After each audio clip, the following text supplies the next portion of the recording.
کوئی قدر مشترک ظلم کی ایسی موجود ہے کہ اس دور میں ان قریب کے دور میں یا امریکہ میں ایسی آسمانی مصیبتیں پڑی ہیں یا ہم پر پڑی ہیں، اور وہ دنیا داری میں بالکل امریکہ کے پیچھے چل رہے ہیں اس وقت. تو پھر حضرت مسیح علیہ السلام نے دوسری جگہ فرمایا ہے اے جزائر کے رہنے والوں تم بھی امن میں نہیں ہو. تو جزائر کے رہنے والے یہ الفاظ بیان یہ نہیں ہوں گے، مگر یہی مفہوم ہے. جو پیشگوئیاں عمومی ہیں ان میں جزائر کے رہنے والوں سے مراد جاپانی ہیں. تو بڑی بڑی طاقتوں کا بھی ذکر فرمایا، اے مشرق تو بھی امن میں نہیں، اے مغرب تو بھی امن میں نہیں، اور اے جزائر کے رہنے والوں. اور پھر ملک ہندوستان جس کا بھی حصہ پاکستان ہے اس کو مخاطب کر کے فرمایا کہ تمہاری نوبت بھی قریب آتی جاتی ہے اور پھر بہت فساد ہوں گے، اور طوفان نوح کا زمانہ تو اپنی آنکھوں سے دیکھ لو گے. تو یہاں طوفان نوح کے واقعات کئی دفعہ گزر گئے ہیں، اور وہ جو بدامنی کا نقشہ مسیح علیہ السلام نے کھینچا ہے وہ ہماری آنکھوں کے سامنے پورا ہو رہا ہے. تو یہ کسی خاص حصے کے انسانوں کے اپنے گناہوں کا سبب نہیں ہوا کرتا، بلکہ عموماً ایک عالم کو ہلانے اور جگانے اور متوجہ کرنے کے لیے کہ کچھ ہو رہا ہے یہ واقعات رونما ہوتے ہیں. اگر یہ پیشگوئی کے بعد ہوں تو پھر یقینی طور پر یہ خدا تعالیٰ کی طرف سے جگانے کا ایک نشان بنتے ہیں. اگر ایسی کوئی پیشگوئیاں نہ ہوں تو کہیں کہیں کبھی کبھی ایسے قدرتی حوادث پیش آتے ہی رہتے ہیں، اور نہ کوئی ان کو اپنی صداقت کے لیے پیش کرتا ہے نہ کوئی دلیل بنتی ہے. مگر جب کیا جائے اور جس وضاحت کے ساتھ بیان کیا جائے اسی وضاحت سے یہ واقعات رونما ہوں، پھر انسان کو واقعی جھکنا چاہیے اس طرف اور توجہ کرنی چاہیے. سمجھیں؟ آئیے جناب فرمائیے کیا حضور. ایک سوال ہے، سورہ المومنون آیت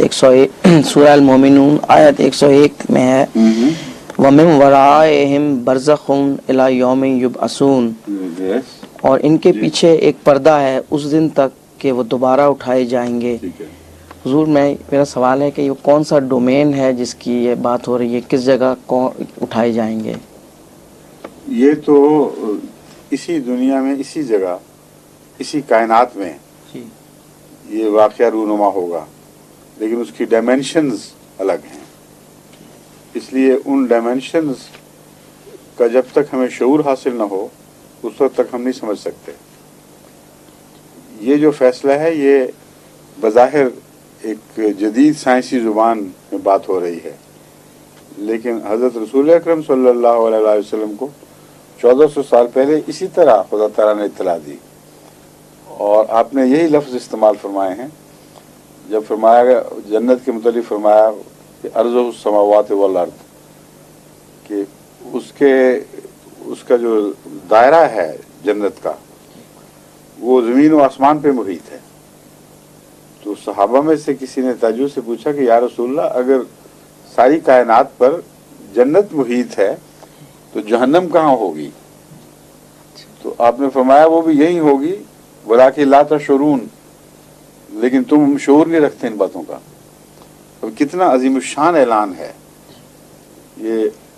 آج کے زمانے کے تصور ڈائمینشنز کے 4 5 6 7 8 ڈائمینشنز، اور بیک وقت 2 ڈائمینشنز کا ایک دوسرے کو ٹائم اور سپیس بظاہر شیئر کرنا اور کلیتاً ایک دوسرے سے الگ ہونا، یہاں تک کہ تصور بھی اس کو نہیں پکڑ سکتا. یہ تصور قرآن کریم میں جو جب بیان فرمایا گیا تو اس کو رسول اللہ صلی اللہ علیہ وسلم کے سوا کوئی نہیں سمجھا. تبھی یہ اعتراض اٹھا کہ یہ اگر کائنات پر جنت محیط ہے تو پھر جہنم کہاں جائے گی؟ تو انہوں نے فرمایا وہ یہیں ہوگی وہ بھی، لیکن تم سمجھتے نہیں، اس کی ڈائمینشنز الگ ہیں. سمجھے؟ جی سمجھ. فرمائیے. یہ مسیح کے ابن اللہ ہونے کے ابطال میں یہ دلیل دی جاتی ہے. مسیح کے ابن اللہ، اچھا، یہ کتاب میں ہے. جی جی.